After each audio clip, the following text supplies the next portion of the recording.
Saudara-saudari terkasih dalam Kristus, hari ini Minggu 4 September 2022 merupakan pekan biasa ke-23 tahun C. Bacaan dibawakan oleh Teresia Natalia dan Serafina Pranadi. Mazmur dilantunkan oleh Silvia Mulyawan dan renungan ditulis oleh Innocentius Henry. Selamat menekuni sabda Allah. Marilah kita semakin mengasihi, semakin peduli, dan bersaksi.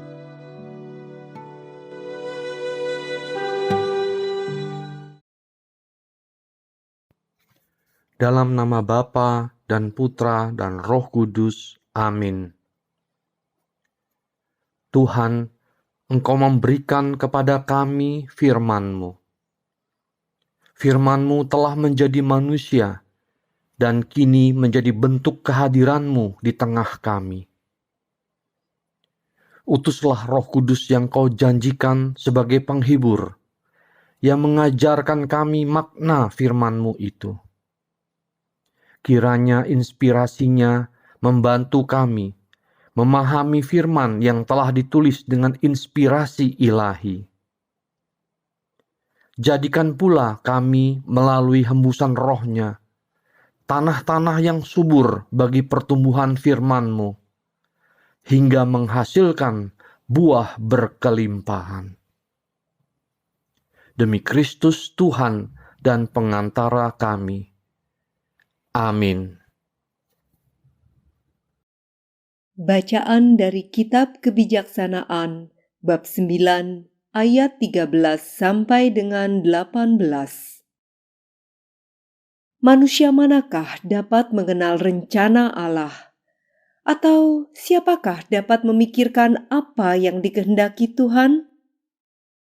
Pikiran segala makhluk yang fana adalah hina, dan pertimbangan kami ini tidak tetap. Sebab jiwa dibebani oleh badan yang fana, dan kemah dari tanah memberatkan budi yang banyak berpikir. Sukar kami menerka apa yang ada di bumi, dan dengan susah payah kami menemukan apa yang ada di tangan. Tapi siapa gerangan telah menyelami apa yang ada di surga? Siapa gerangan dapat mengenal kehendak-Mu, kalau Engkau sendiri tidak menganugerahkan kebijaksanaan dan jika Roh Kudus-Mu dari atas tidak Kau utus? Demikianlah diluruskan lorong orang yang ada di bumi, dan kepada manusia diajarkan apa yang berkenan padamu. Maka oleh kebijaksanaan mereka diselamatkan. Demikianlah sabda Tuhan.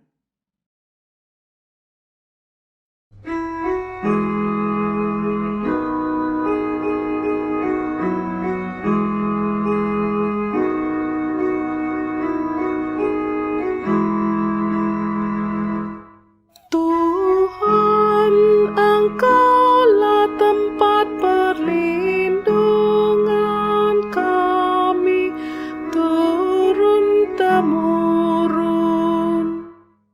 Engkau mengembalikan manusia kepada debu. Hanya dengan berkata, "Kembalilah hai anak-anak manusia."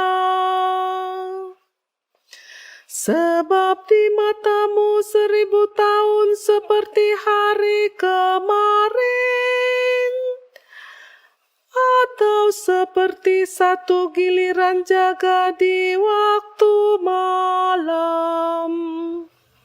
Tuhan, Engkaulah tempat perlindungan kami turun-temurun. Engkau menghanyutkan manusia seperti orang mimpi, seperti rumput yang bertumbuh.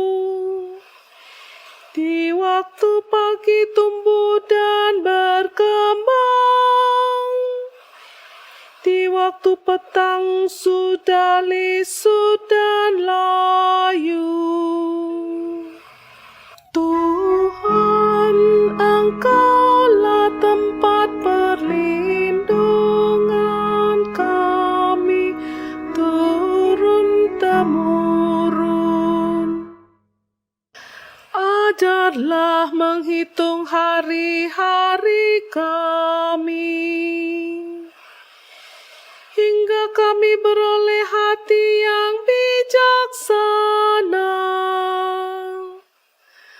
Kembalilah ya Tuhan, berapa lama lagi? Dan sayangilah hamba-hamba-Mu. Tuhan, Engkaulah tempat perlindungan kami turun-temurun. Kenyangkanlah kami di waktu pagi dengan kasih setia-Mu, supaya kami bersorak-sorai dan bersukacita sepanjang hayat. Kiranya kemurahan Tuhan melimpah atas kami. Teguhkanlah perbuatan tangan kami, ya perbuatan tangan kami teguhkanlah. Tuhan, Engkaulah tempat perlindungan kami turun-temurun. Bacaan dari Surat Rasul Paulus kepada Filemon, bab 1, ayat 9b sampai 10 dan ayat 12 sampai 17. Saudara yang terkasih, aku Paulus yang sudah menjadi tua dan kini dipenjarakan karena Kristus Yesus, mengajukan permintaan kepadamu mengenai anak yang kudapat selagi aku dalam penjara, yakni Onesimus. Dia buah hatiku ini kusuruh kembali kepadamu. Sebenarnya aku mau menahan dia di sini sebagai gantimu untuk melayani aku selama aku dipenjarakan demi Injil. Tetapi tanpa persetujuanmu, aku tidak mau berbuat sesuatu, supaya yang baik itu kau lakukan bukan karena terpaksa, melainkan dengan sukarela. Sebab mungkin karena itulah dia dipisahkan sejenak daripadamu, supaya engkau dapat menerimanya untuk selama-lamanya, bukan lagi sebagai hamba, melainkan lebih daripada itu, yaitu sebagai saudara terkasih. Bagiku ia sudah saudara, apalagi bagimu, baik secara manusiawi maupun di dalam Tuhan. Kalau engkau menganggap aku temanmu seiman, terimalah dia seperti aku sendiri. Demikianlah sabda Tuhan.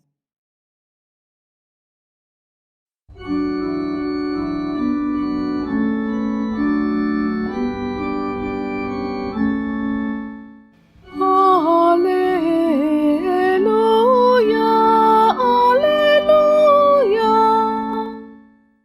Sinarilah hamba-Mu dengan wajah-Mu, dan ajarkanlah ketetapan-ketetapan-Mu kepadaku. Haleluya, haleluya. Inilah Injil suci menurut Lukas, bab 14, ayat 25-33. Pada suatu ketika, orang berduyun-duyun mengikuti Yesus dalam perjalanannya. Sambil berpaling, Yesus berkata kepada mereka, "Jika seorang datang kepadaku dan ia tidak membenci bapaknya, ibunya, istrinya, anak-anaknya, saudara-saudara laki-laki atau perempuan, bahkan nyawanya sendiri, ia tidak dapat menjadi muridku. Barang siapa yang tidak memanggul salibnya dan mengikuti aku, ia tidak dapat menjadi muridku. Sebab siapakah di antara kamu yang kalau mau membangun sebuah menara, tidak duduk dahulu membuat anggaran biayanya? Apakah uangnya cukup untuk menyelesaikan pekerjaan itu? Supaya jika sudah meletakkan dasarnya dan tidak dapat menyelesaikannya, jangan-jangan semua orang yang melihatnya akan mengejek dia dan berkata, "Orang itu mulai membangun, tetapi tidak sanggup menyelesaikannya." Atau, raja manakah yang hendak berperang melawan raja lain, tidak duduk mempertimbangkan dahulu apakah dengan 10.000 orang ia sanggup menghadapi musuh yang datang menyerang dengan 20.000 orang? Jika tidak, ia akan mengirim utusan selama musuh itu masih jauh untuk menanyakan syarat-syarat perdamaian. Demikianlah pula setiap orang di antara kamu yang tidak melepaskan diri dari segala miliknya tidak dapat menjadi muridku. Demikianlah sabda Tuhan.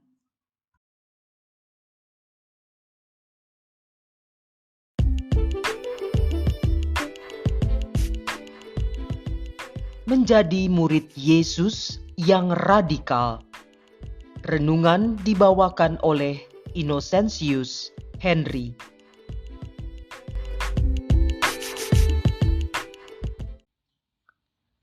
Saya sering terkagum-kagum dengan komitmen pelayanan teman-teman dari seksi pelayanan kematian di paroki saya. Kapan dan dimanapun ada kematian umat paroki, mereka selalu siap melayani, mulai dari menyiapkan mobil jenazah, mengontak rumah duka, kadang ikut memandikan jenazah, sampai selalu hadir dalam misa atau ibadat di rumah duka. Tentu tidak berbeda dengan kita. Mereka semua juga orang yang sibuk dalam pekerjaan dan kegiatan rutin masing-masing. Dalam Injil hari ini, kita membaca bahwa Yesus berpaling kepada orang banyak yang berduyun-duyun mengikuti Dia dan berkata, "Jika seorang datang kepadaku dan ia tidak membenci bapaknya, ibunya, istrinya, anak-anaknya, saudaranya laki-laki atau perempuan, bahkan nyawanya sendiri, ia tidak dapat menjadi muridku."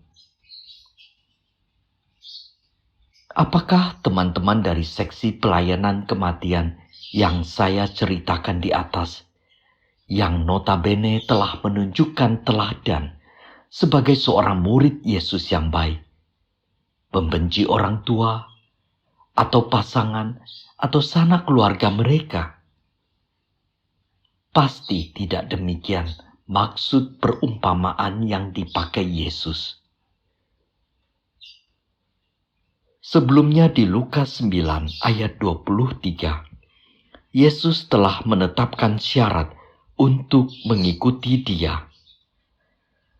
Setiap orang yang mau mengikuti aku, ia harus menyangkal dirinya, memikul salibnya setiap hari, dan mengikuti aku. Dan kalau kita membandingkan teks paralel dalam Matius 10 ayat 37. Barang siapa mengasihi bapa atau ibunya lebih daripadaku, ia tidak layak bagiku. Dan barang siapa mengasihi anaknya laki-laki atau perempuan lebih daripadaku, ia tidak layak bagiku. Dari Injil Matius ini, kita akan lebih mengerti bahwa kata benci di Injil Lukas tidak boleh diartikan secara harafiah, tetapi lebih bermakna menempatkan Yesus sebagai prioritas utama dalam hidup kita dan melepaskan terikatan kita kepada hal-hal duniawi. Lagi pula di kalimat awal bacaan Injil hari ini, orang berduyun-duyun mengikuti Yesus, yang sebenarnya sudah mulai mengikuti Yesus sejak Yesus melakukan mukjizat di awal perjalanannya dan memberikan pengajaran dan nasihat selama perjalanannya. Sepertinya orang banyak yang mengikuti Yesus punya beragam motivasi, namun tidak sungguh-sungguh ingin melaksanakan ajaran yang telah diajarkan Yesus, sehingga Yesus mengatakan perumpamaan di atas tadi.